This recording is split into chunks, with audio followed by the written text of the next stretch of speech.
So, welcome back to the second of the faction overviews in 0.98 of Reforged, and we will be moving on to the second of the completely new factions that were a part of the recent update, and that is the Rhovanion.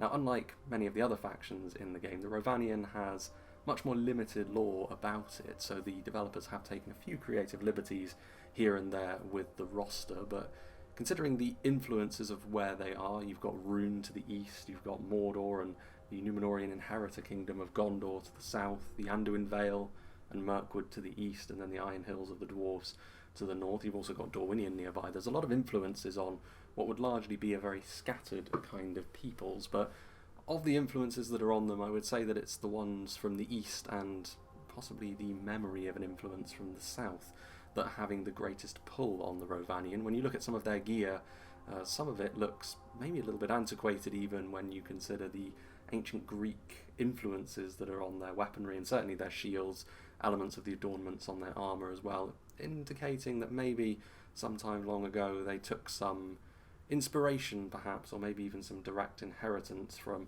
some old Númenórean conquerors, but also the influences from the east, which are still alive and well in the present day with the more tribal nature of some of their units, from influences like the Eastrons and the Variags. But we'll move on to some of their strengths and weaknesses, and indeed these outside influences perhaps on a rather scattered peoples are where we will start with their strengths more than anything.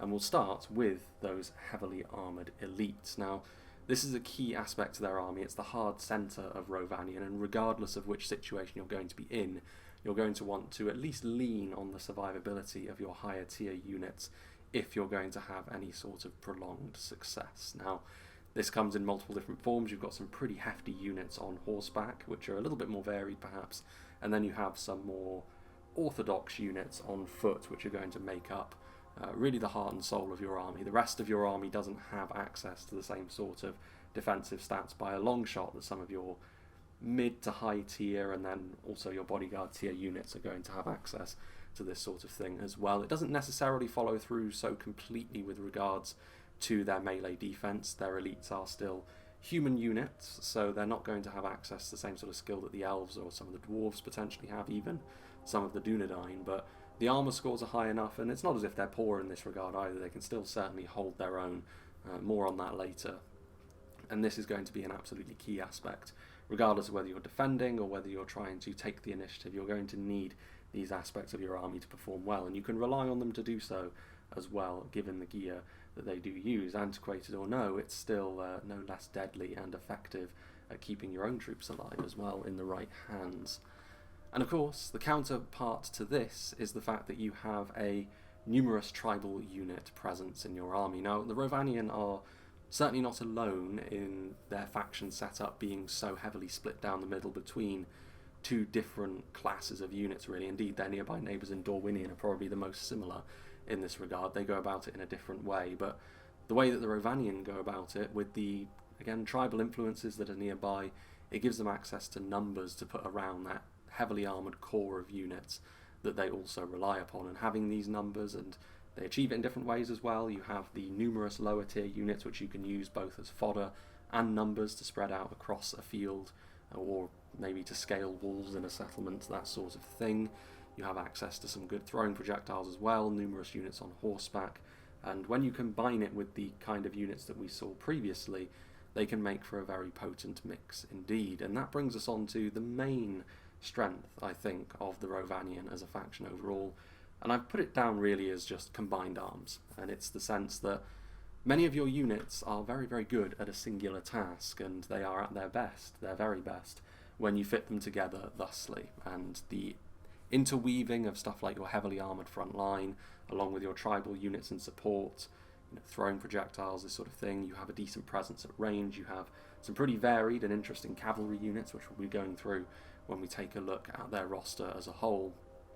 All of these things working in tandem make the Rhovanion a pretty difficult force to face off against if you're facing off against a Rhovanion force for whom the player knows what they're doing with them. There is a learning curve to this, I would think. I mean, when we've seen the Rhovanion in the past, they've lent pretty heavily on stuff like their throwing projectiles, and they've lent well on their phalanx units as well at the front, which we'll go through in the composition phases as well. But it's all about how these things work together, and you need to use them well together. There are certain situations in which you can get prized apart, and I think we will move on to the weaknesses of the Rhovanion now. And the main one, we're going to start with the main one, and then there are two that kind of fork off as more focused examples of this, but I've just listed it down purely as army variety.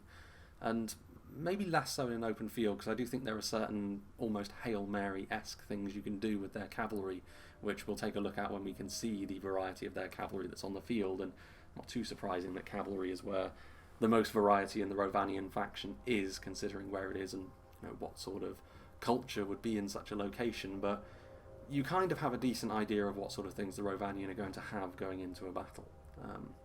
And like I said, maybe less so on the field, but certainly in a siege, there are only so many options they have in terms of their infantry and their ranged units. You know what they're going to rely on, you know what they're good at, which means you can prepare for it in advance. As we just said when we were talking about how well their units fit together, if you're up against someone who knows what they're doing, this isn't necessarily a crippling weakness, because as long as you've got units working in tandem with one another, even if you know what's coming, it can still be very difficult to deal with. And more on that as we go through the individual units and how they work together. But it is still worth bearing in mind that there are certain things about them which you can exploit. And I think two perhaps singular examples of that is the fact that they don't really have much in the way of damage dealing infantry. One of their units really is going to be capable of dealing a lot of damage. Now, it's very good at what it does, but it is only the one unit. It in and of itself also has some very clearly defined downsides. So again, it's the sort of thing where if you can get the Rhovanion into a situation where they're no longer able to maneuver, where they're no longer taking the initiative or moving around with fast movers, if it comes down to a simple slog in the home straight and they don't have the damage to do it, they can be in a bit of trouble. And the other example of this is pretty much the opposite, when the battle is maybe just starting out and you need to feel your way into it. And this is a very specific one, but it's the Archer Red limit. And the Rhovanion have access to one Archer, and much like the damage dealing infantry unit that we mentioned previously, it's actually pretty damn good. It's a very good all-round unit. It's good at skirmishing. It's decently heavily armoured as well, which we'll go through in the composition phase as well. So it's going to be decent at doing multiple different roles depending on what you need it for, both in a siege and on the field as well. But you can only bring two of them, which means you're good at skirmishing, but only to a point. If the enemy decides to overload in terms of archers, there's only so much that you're going to be able to do to counteract that. Now, of course, the Rhovanion can answer that with cavalry and with infantry, again, harking back to the combined arms that was one of their strengths. But it is still worth bearing in mind that many people do like digging in and playing that slow game, but there is a danger with the Rhovanion that if you do that, you can find yourself outnumbered and outgunned. But I think we'll go through the composition phase now, because all of these strengths and weaknesses really are far better explained when we go through all of the units in series on the field. So let's head over to the grassy plain. Anyways, the Rhovanion roster looks bigger even than the Arid Luin one, although that's mainly because of the unit numbers per unit. In terms of the spread of units, it's actually very similar between the dwarves of the Blue Mountains and the people of the Central Plains, mostly Central. Also, when it comes to this roster, as we will find out, it's not just as simple as the haves and have-nots of Rhovanion society when it comes to you've got your heavily armoured elites and your tribals, because in many ways the tribals are actually the more important of the two halves in terms of how you're actually going to go about your business and potentially win the battles that you are in. But where we start is going to be with the simplest unit, which is pretty much the case for every single faction. The cheapest unit at your disposal is very often very, very simplistic in terms of what it offers, and the tribal levy spears are really no different there, with a recruitment cost of only 300. That's obviously very cheap, and as far as regular units goes, cheaper units often tend to be spears, and that's true of the Western Kingdoms of men, that's true of some of the dwarves as well in terms of some of their more basic units, albeit maybe not as militia tier as these guys. It's also certainly true of many of the evil factions, both orcs and evil men. But one thing that is worth bearing in mind in comparison to some of their, again, factions are a little bit more tribal, I wouldn't call them their tribal brethren necessarily, But 204 isn't necessarily the biggest unit size that the game has to offer. There are many that will have more in the tank than they will. And that does go to show that even though these are the tribal units and relatively simplistic in terms of what they offer, there is maybe something a little bit more about them as a class of unit anyway, than what you're likely to see from the fodder from factions like the Orcs, for example. But when you look at their stats, certainly in comparison to the Dwarves that we saw last time around, these are obviously much lower numbers, and you'd expect that from an entry-level unit such as this. And one area where they certainly fall down, of course, is within their armour, and that's something that the tribals across the board have in stark contrast to some of the more elite classes of the Rhovanions. And yeah, obviously it's not something you'd expect from them anyway, but they do have a decent shield relative to the class of unit that they are, and they are numerous. They're built for a certain role. And like I said, the tribals may very well be one of the most varied and important parts of the Rhovanion roster, but the tribal levy spears are pretty basic in terms of what they offer, honestly.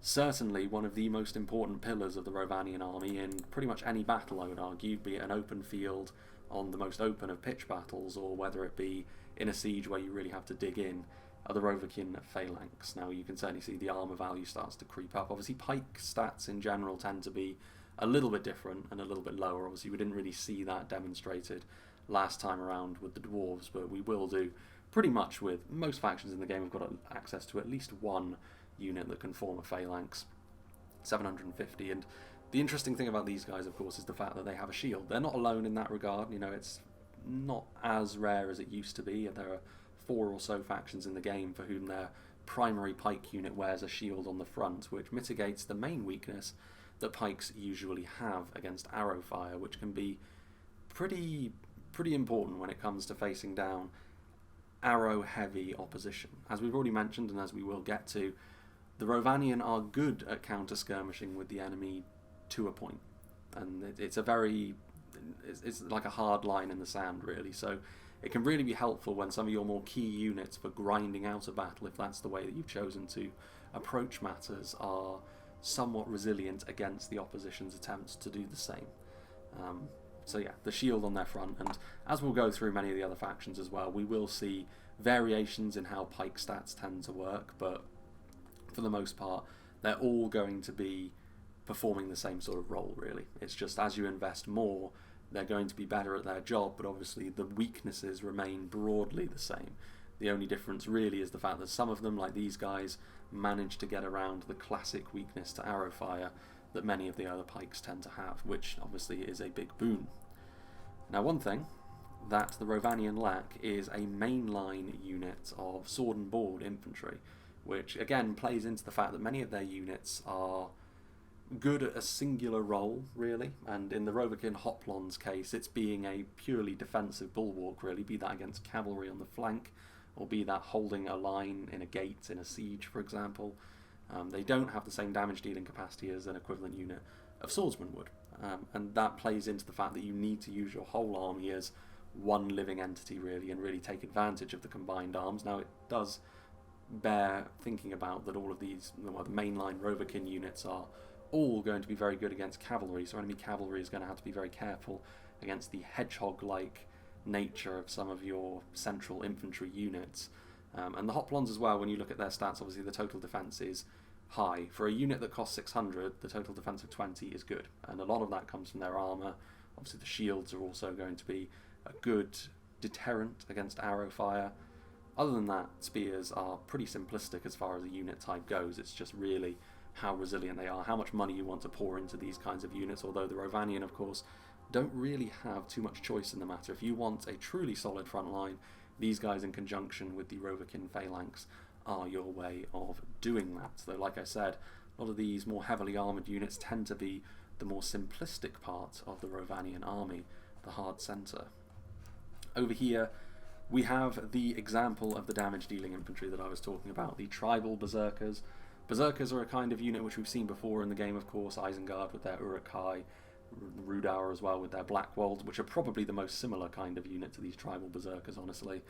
That second hit point is obviously key to this kind of unit because they are very aggressive, they lack a shield completely, and their armour score pretty much, well, yeah, across the board really for berserkers in the game is pretty woeful. 2 is obviously very low, which means as soon as those hit points are gone, they're in a bit of trouble. Now, to be fair, the defensive skill of 16 is decent. They will be able to keep themselves alive in melee just based upon that, which is not always the case with Berserkers. But arrow fire is a problem for them, and as soon as those hit points are gone, they will tend to fall away more quickly than would be ideal. So you need to use them at the right time, because like I said, this is really the one unit with any sort of real sting in your infantry force. Now, you only have 5 units of dedicated infantry anyway, so it's not too surprising when only one of them turns out to be a real heavy hitter in melee terms. But you need to look after these guys. When they're committed as well, they can prove to be very, very deadly. We've seen the Rhovanion in the patch previews on the lead up to release be one of the central pillars of their army. But like I said in the strengths and weaknesses section, that does mean that the enemy know they're coming, and if you can deal with them as an enemy, it does defang the Rhovanion in a key aspect of the battle. Still, I mean, big damage as well. I mean, an attack of 16 and a charge bonus of 15, these are big numbers. And like I said, the defense skill is not bad, honestly. So that means even when the hit points are gone, you can't rely on them folding too quickly. But they are also expensive. Ultimately, Berserkers are always going to be a unit with a limited shelf life, and 800 is a lot to be investing in a unit. But you will have to invest in these guys. I think pretty much every Rhovanion composition, other than maybe some cavalry heavy Hail Mary kind of compositions, as I said, are probably the only time you wouldn't see them. But for the most part, they're going to be a key aspect of the army.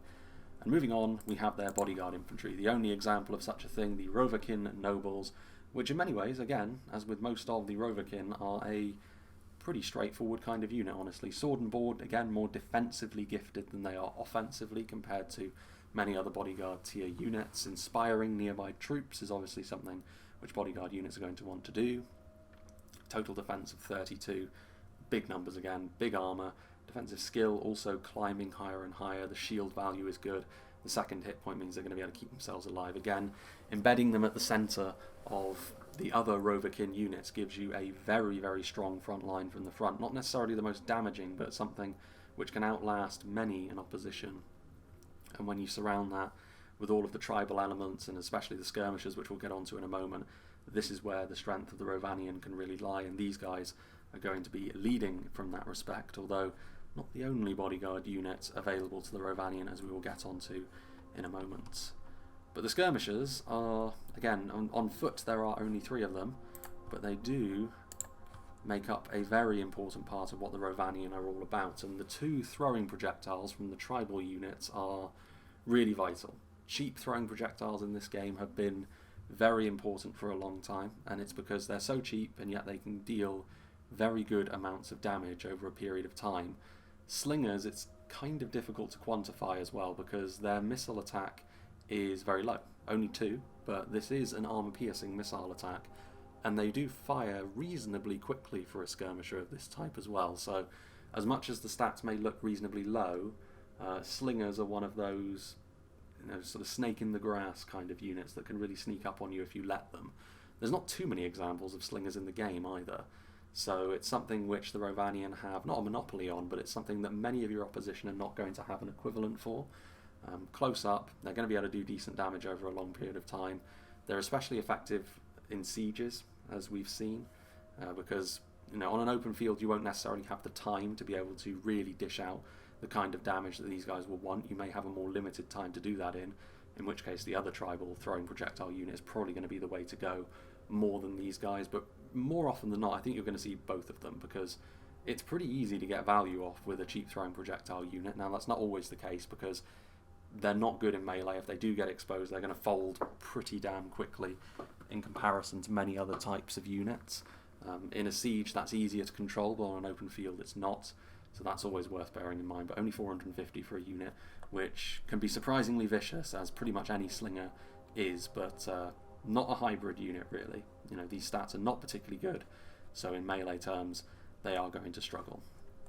As are the equivalent units over here, the tribal levy skirmishers, which are a little bit more expensive, and I think this is because javelins ultimately do have that bit of extra punch per volley, so it means that even if you utilise them on the open field, for example, they're going to be good.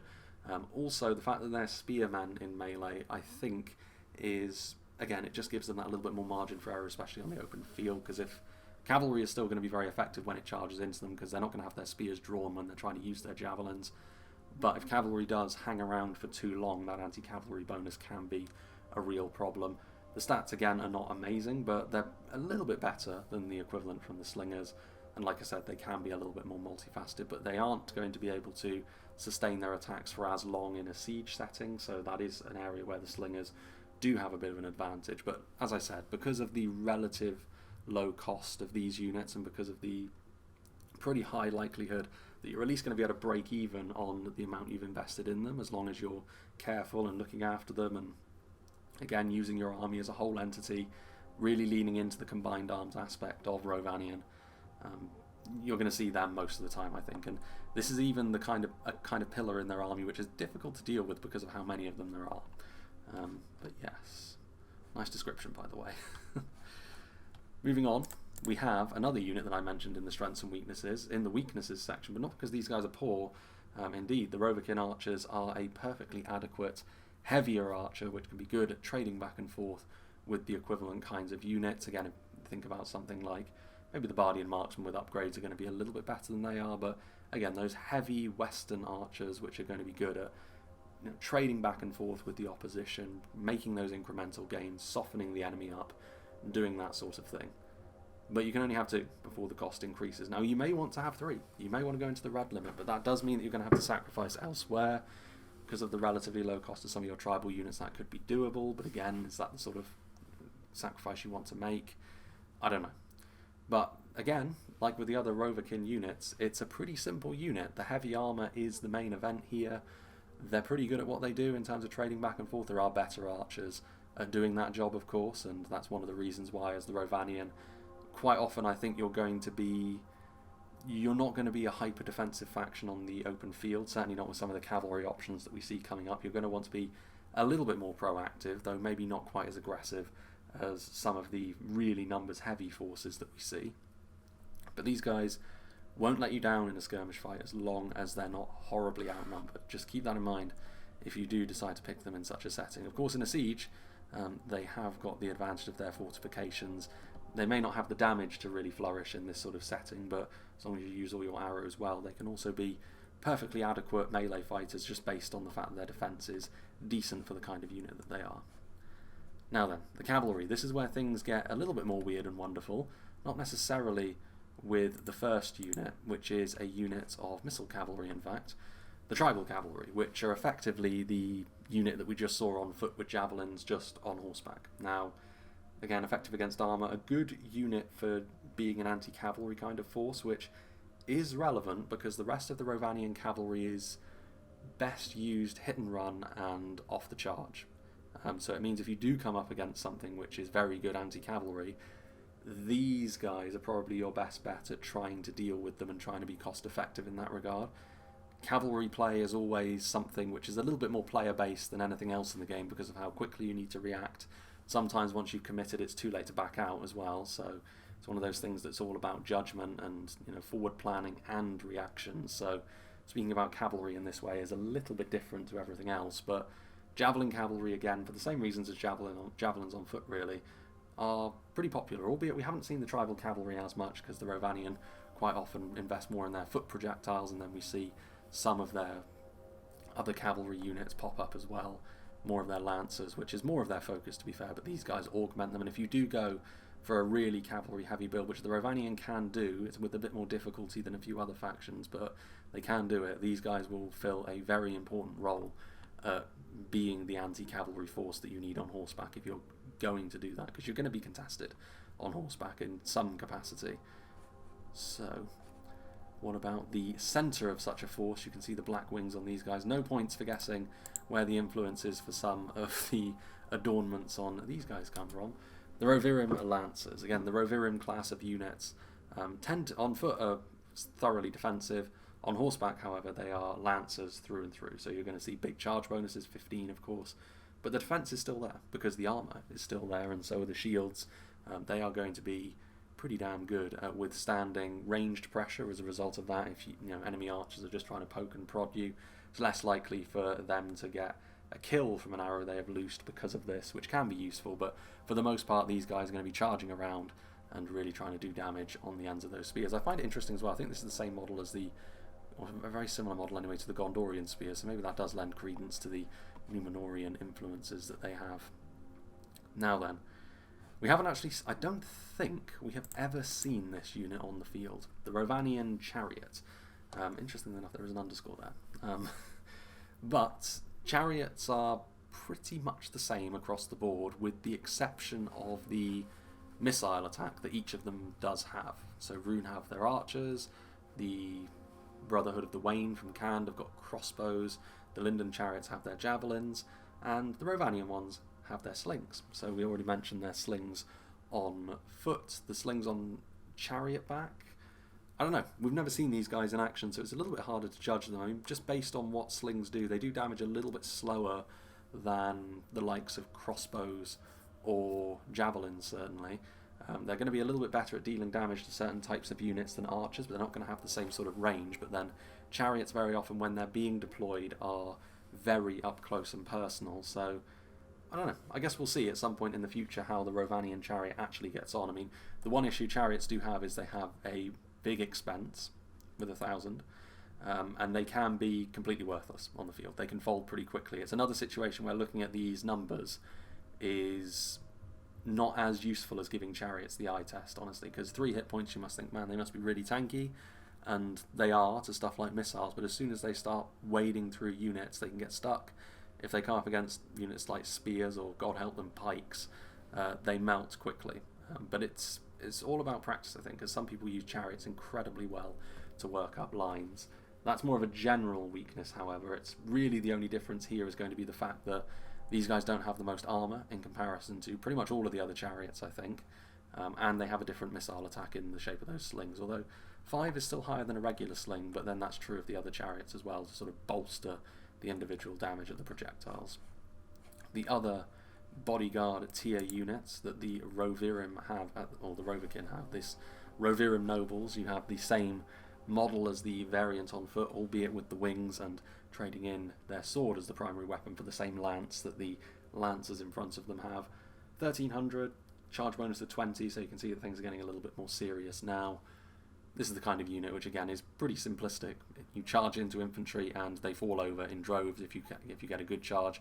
If you get a poor charge, it can be a little bit disappointing, and if enemy units start to bog you down with bonuses against you, you can find your very expensive unit melting away very, very quickly. So you need to be careful. The inspiration of nearby troops is nice, but with how mobile this kind of cavalry unit needs to be, you can't rely on it in the same way that you can with the infantry variant.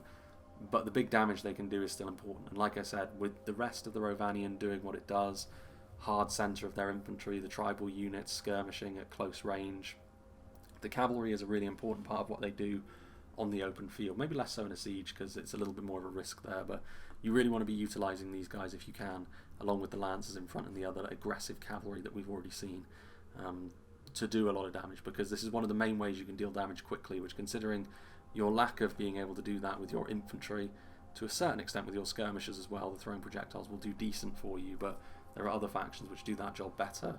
This is one of the things that you can really lean into to do your damage quickly. Now these guys, a little bit weird and wonderful. We have the tribal saber-tooth riders. Now, we haven't seen a great deal of these guys, and this, we mentioned previously how monstrous cavalry wasn't really in the game. This is the closest thing, might be the only unit of this type that is still here, honestly, where you see 5 hit points, you see these ridiculously high stats, and you think, man, these guys must be absolutely unbelievable. And with a charge bonus of 30, it really does harken back to the time where the Haradrim had their war beasts of Harad.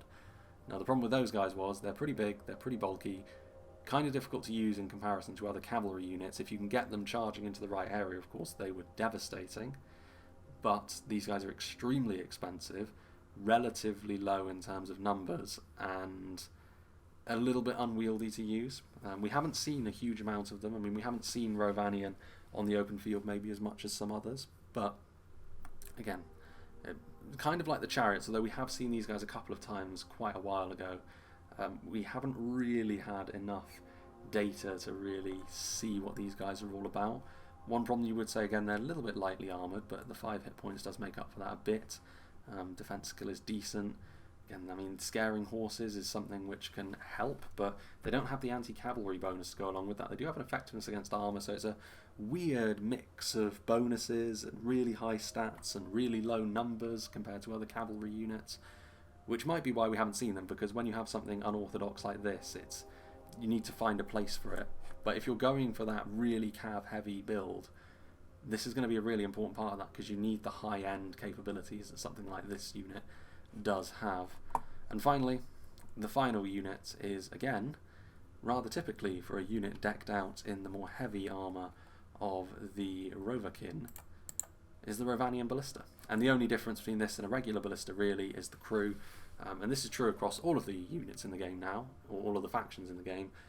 Each of their artillery pieces, even if it is a regular artillery piece like this ballista, it is going to be manned by a unit that is within the faction, and in this case it is the Rhovanion Hoplons.